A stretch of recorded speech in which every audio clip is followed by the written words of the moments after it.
Hey guys, welcome back. If you're new here, hi, I'm Bre. I live in Kansas Zone 6B.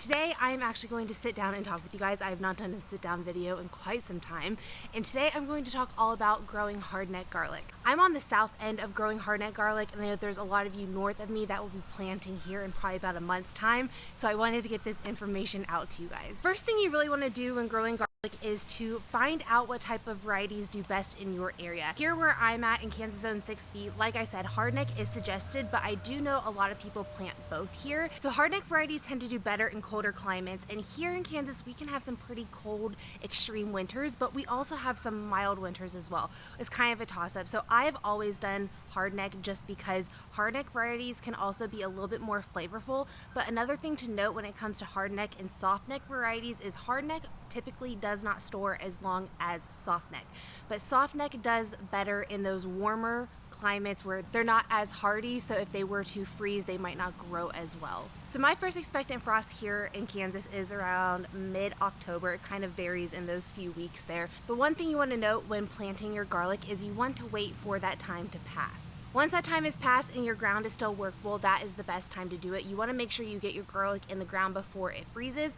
Typically you have like a 4 to 6 week window in this department. Last year I did play around with doing 2 successions of garlic, and I will note the first succession I planted out toward the mid-October time did better than the one that I planted toward mid-November. I had a little bit more space and I decided let's go ahead and get another, I think, ½ pound of garlic to plant.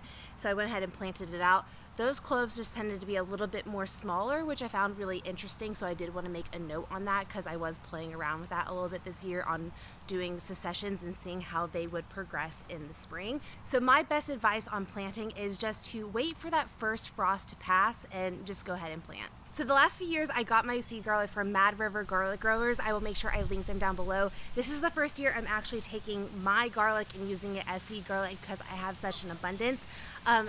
Seed garlic can be a little bit of an investment, but getting a good quality seed garlic that you know, one, wasn't treated, and two, is disease free is really important. I have had really good experiences with them, and they have, I think, 40 different varieties of hardneck varieties alone. This last year I planted 8 and they were just phenomenal. So I did want to make a note there. If you're looking for a source for seed garlic, I really appreciate them. I think they are Central Ohio, so they are a very similar zone to me, and that was one reason why I sourced from them. All right, so to get planting, you want to start by breaking up all of your heads of garlic into individual cloves, and you want to plant your garlic out about 4 to 6 inches apart and 2 to 3 inches deep. You also want to make sure that your papery, I have a clove here to show you. So you want to make sure that you leave all of this paper material on, and when you plant it in the ground, you want to make sure this pointy side is up and that this flat portion here is down. This is where the roots will actually come out, so you want to make sure you plant it like this. When I say 2 to 3 inches down, you simply want to have double the depth. So you can see this is a pretty large clove of garlic here. I would make a hole and it'd probably be that deep into the ground. Double what the length is a good portion depending on your clove size.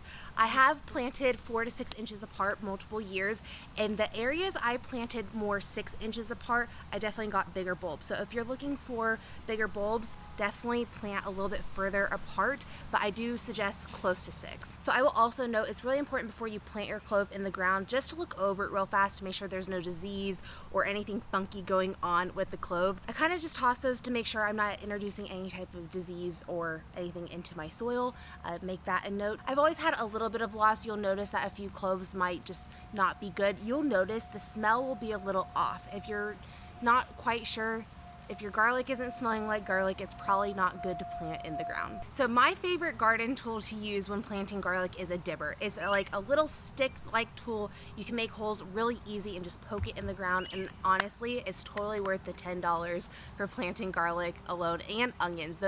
That dibber tool works so well for planting, and I highly suggest it. I'll make sure I link that tool as well. I got so many questions on what tool was it that I used when planting garlic, so I really wanted to make a note of that as well. So once I get everything planted, I really like to mulch really well. I will mulch initially with straw about 2 to 3 inches deep, and once that garlic starts to break that initial mulch that I put down, I will add an additional 2 to 3 inches. So mulching garlic has actually been shown to have bigger and better yields.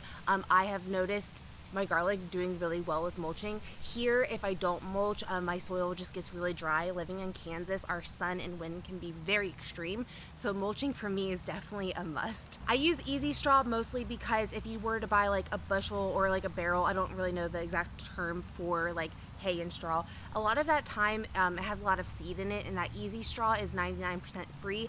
A lot of people asked me what it meant because there's tack in it. Easy straw is considered a straw for organic use, so I wasn't like too hesitant on the tack purposes, but there are some straws out there that don't have the tack, but they tend to be a little bit more expensive.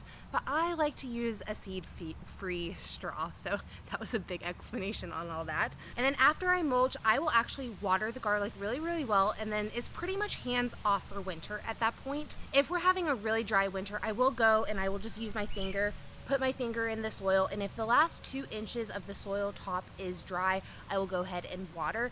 Typically, I only have to water maybe twice throughout the entire winter, so just know it's very hands-off until you notice growth happening in the spring. So spring, once you start noticing some growth happening, it's actually really smart to go ahead and feed your garlic. I personally like to use bone meal just to help with bulb development. I will feed mine every 2 to 4 weeks before harvest, which tends to be like roughly like 3-ish times. So about a month before harvest time with hardneck garlic alone, you will not notice this with softneck garlic, but hardneck garlic, you will get something called a scape.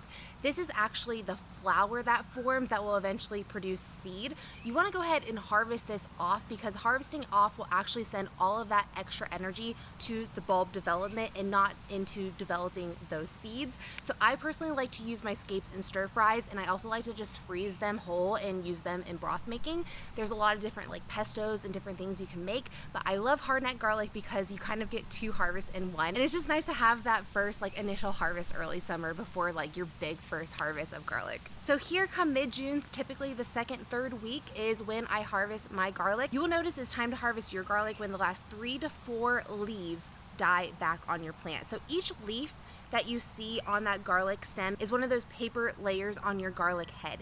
If you let too many of those die back, your garlic will be exposed and it actually can just not store correctly, or it could just be too exposed, and then you really can't do anything other than maybe eat it fresh.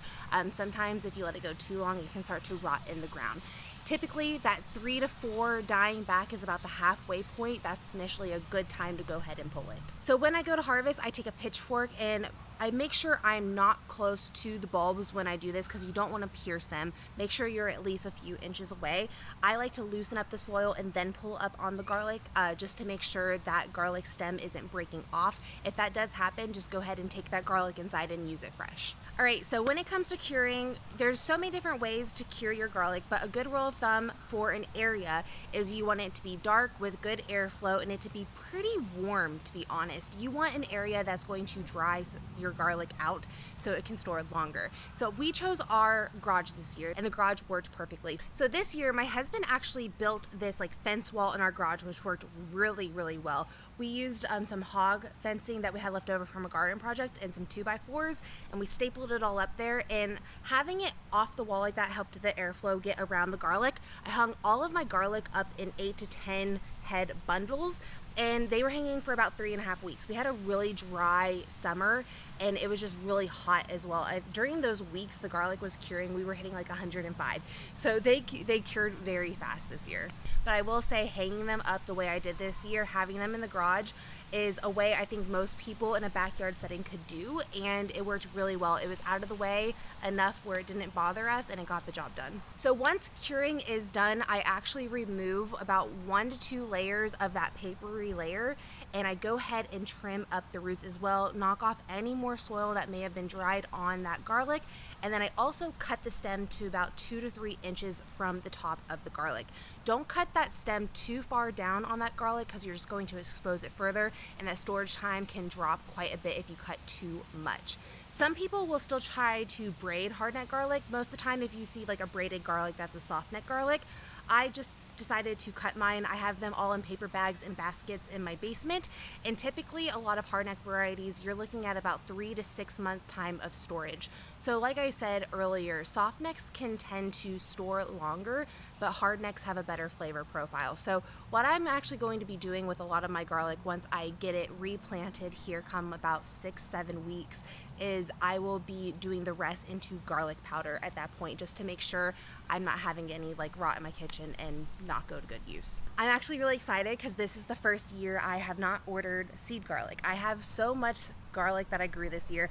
I bought, I think it was roughly 3-4 pounds, and I was able to get 237 heads, I believe, total of garlic this year, which is just amazing. We actually did have about 20 that failed us, but that's really not a bad outcome in the scheme of things. I hope this video gave you a little bit more insight and information on how to grow hardneck garlic.